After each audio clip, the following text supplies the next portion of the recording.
네, 매주 월요일엔 경제 뉴스를 알기 쉽게 전달해드리는 순서고 이분이 준비하고 있습니다. 오늘도 박연미 경제평론가 제 옆에 나와 있습니다. 어서 오십시오. 안녕하세요. 네, 오늘은 CGV 얘기를 한다고 하는데 CGV의 주가가 10,000원 밑으로 떨어졌는데 이게 15년 만이다? 맞습니까? 네, 그렇습니다. 오늘 종가부터 먼저 말씀을 드리면 오늘도 지난주 금요일 대비 1.61% 떨어져서 오늘 종가가 9,790원이군요. 추가로 하락해서 이 가격이 되었는데 지난주 금요일, 그러니까 23일의 주가가 하루 동안 5% 이상 급락해서 9,950원까지 떨어졌습니다. 예. 이 가격이 2008년 10월 이후 15년 만에 가장 낮은 주가인데 왜 그러느냐, 그리고 그 뒤에 깔려있는 얘기는 뭐냐, 오늘은 그걸 준비했습니다. 예, 그 준비하셨다는 그 부분이 핵심이죠. 사실 뭐 특정 기업의 주가를 우리가 뭐 주목을 꼭 해야 될 필요는 없는 거지만 거기 뒤에 어떤 배경이나 혹은 그것이 문화산업에 미치는 어떤 여파라든가 이런 것 때문에 좀 주목이 되는 것 같고 그래서 우리가 오늘 좀 살펴보는 건데 근데 자금 조달 계획을 발표한 다음에 주가 하락세가 이어지고 있다. 이런 보도가 지금 나오고 있는 것 같아요. 이게 자금 조달 계획이 왜 뭐가 문제가 되길래 그렇습니까? 자, CGV라는 회사는 왜 자금이 필요하냐, 거기에서부터 먼저 말씀을 드려야 할 텐데 CGV는 잘 알려져 있는 것처럼 우리나라의 멀티플렉스라는 개념을 처음으로 도입한 회사입니다.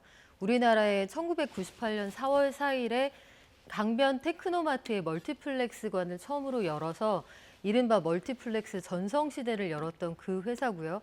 영화관 하면 떠오르는 대명사이기도 한데 영화 산업이 주춤하고 OTT가 승하면서 이 회사가 급전이 필요한 상황이 많이 늘어났습니다. 그래서 작년에도 전환사채를 발행을 해서 시장에서 4천억 원 정도 급전을 빌렸는데 이것만으로도 감당이 안 돼서 올해 1조 원을 추가로 빌리겠다, 이런 계획을 지난 20일에 밝혔거든요.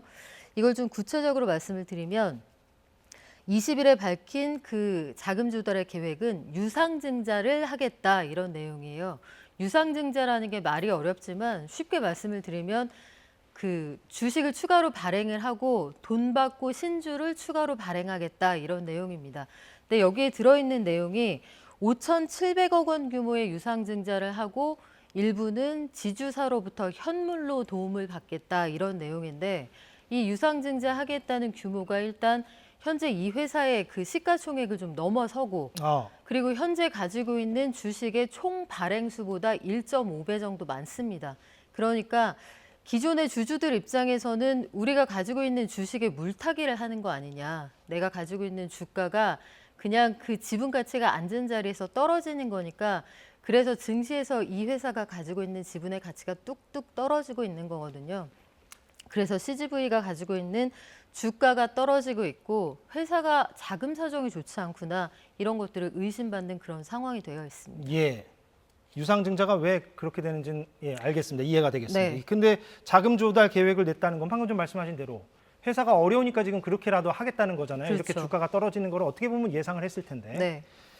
얼만큼 어렵길래 지금 이렇습니까? 네, 구체적으로 이 회사가 가지고 있는 그 자금의 현황을 좀 보면 2019년까지는 1년에 2조 원 정도 벌어서 한 해의 이익을 1,200억 원 이상 그 발생을 시켰는데 이후에 보면 그래프가 뚝 떨어지는 게 보이시죠? 코로나19의 그 직격탄을 맞아서 이듬해에는 매출이 5,800억 원 규모로 줄어들고요. 그리고 영업 손실로 전환이 됩니다.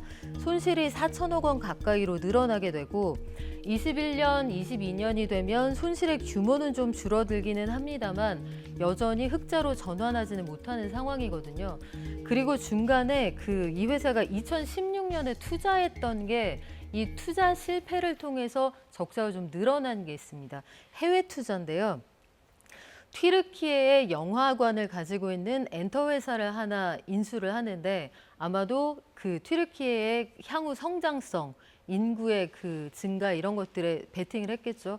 근데 잘 알려져 있듯이 튀르키예에 자연재해가 있었고 이 나라가 가지고 있는 그 물가 폭등세 속에서도 계속 저금리 정책을 썼거든요.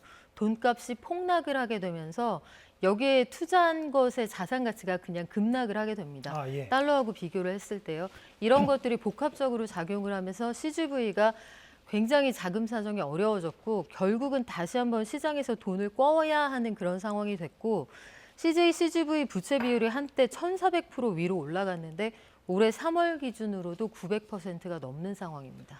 그렇게 안 좋은 상황이다. 네. 아까 그 물타기라는 용어를 이제 쓴다, 그 주주들 사이에서, 네. 소액 주주들 사이에서 쓴다고 하셨는데, 오늘이 뭐 경제평론하는 날이니까 주주들은 좀 뭐라고 이렇게 불만 소리를 표출하고 있습니까? 일단 유상증자를 한다는 거는 말하자면 요리를 하는데 지금 간이 딱 맞는 상태에서 혹은 지금 주가가 떨어지고 있는 와중 혹은 회사가 돈을 못 번다는 건 오히려 간이 좀 싱거워지고 있는 와중에 물을 한 바가지 더 갖다 붓겠다 이런 뜻입니다. 이렇게 되면 가뜩이나 싱거워질까 말까 하는 이 음식이 아예 못 먹을 정도로 맛이 없어진다는 뜻이거든요.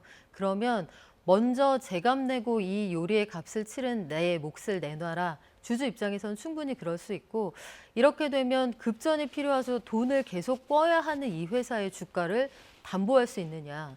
나의 향후 투자 가치가 있겠느냐. 여기에 대해서도 충분히 물음표를 던질 수가 있는 상황이고요. OTT로 손님들을 계속 뺏기고 있으니까 향후의 한국 영화 산업, 멀티플렉스 전반에 대한 물음표, 이 회사의 그 향후 향방이 그것의 어떤 바로미터의 역할을 하기도 합니다. 예, OTT는 이제 넷플릭스 같은 걸 이제 얘기하는데, 그렇죠. 소액 주주들도 그렇고, 그런데 증권사의 고심도 깊어지고 있다? 그건 무슨 말입니까? 네, 증권사들의 경우에는 전환사채 같은 것들을 발행할 때 주관사를 정하면 그 회사가 수수료 수입 같은 것들을 챙기게 되거든요. 그러면 그 대기업들과의 관계를 잘 맺을 수밖에 없는 그런 위치에 있습니다. 근데 작년에 CJ CGV가 급전이 필요해서 그 자본시장에서 전환사채를 발행을 했는데 전환사채라는 건 이겁니다. 채권으로 발행을 하지만 특정한 요건이 되면 주식으로 변신할 수 있는 그런 채권이거든요. 이걸 4천억 원어치 발행하겠다라고 했는데 시장에서 300억 원어치밖에 안 팔렸습니다. 나머지 3,700억 원어치를 증권사들이 떠안았는데 이렇게 되면은 그 소액의 이자 수입 이외에 주식으로 바꿀 수 있는 권한을 행사하기가 어려워져요. 그때보다 주가가 떨어졌거든요. 그러면 증권사들 입장에서는 이걸 주식으로 바꿀 수도 없고 전환사채의 경우에는 통상 이자율이 다른 채권보다 낮기 때문에 이걸 바꾸기도 어렵고 그리고 이자를 더 받을 수도 없으니 소가리를 하고 있다.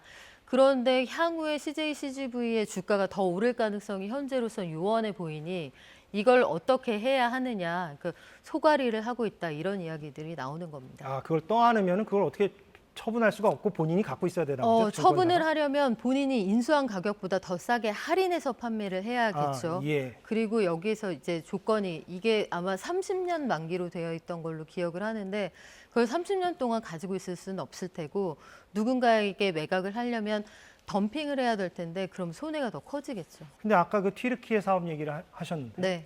근데 이런 좀 안 좋은 상황에서 CGV가 좀 더 좀 사업을 좀 확장해 보겠다, 다른 사업을 좀 해보겠다. 그렇습니다. 뭐 돈을 벌어야 되니까 그런 얘기가 나오고 있던데 그건 뭡니까? 영화관들이 이제 살아남아야 하니까 영화관 안에 그 실내 암벽 등반하는 코스도 만들어보고 기술관도 만들어보고 특별관 아니면 누워서 볼 수 있는 것들 여러 가지 장치를 만들어 보는데 이게 상황을 타개하기가 만만치가 않은 상황입니다. 일단 2019년에 그 코로나19 이전에는 특별관에서 비롯되는 매출이 전체에서 한 16% 정도 되었는데요.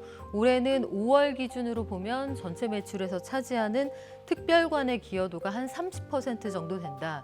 이게 그냥 단순히 보시면 특별관 매출이 많이 늘었구나 이렇게 보실 수 있는데 전체 매출의 볼륨이 줄었기 때문에 예. 그 볼륨 대비 특별관의 매출이 늘어난 것이다. 이렇게 이해를 하실 역설적으로. 수가 있거든요. 네. 그래서 전체 영화를 봐서 걷어들이는 수입 자체는 줄어들고 있다.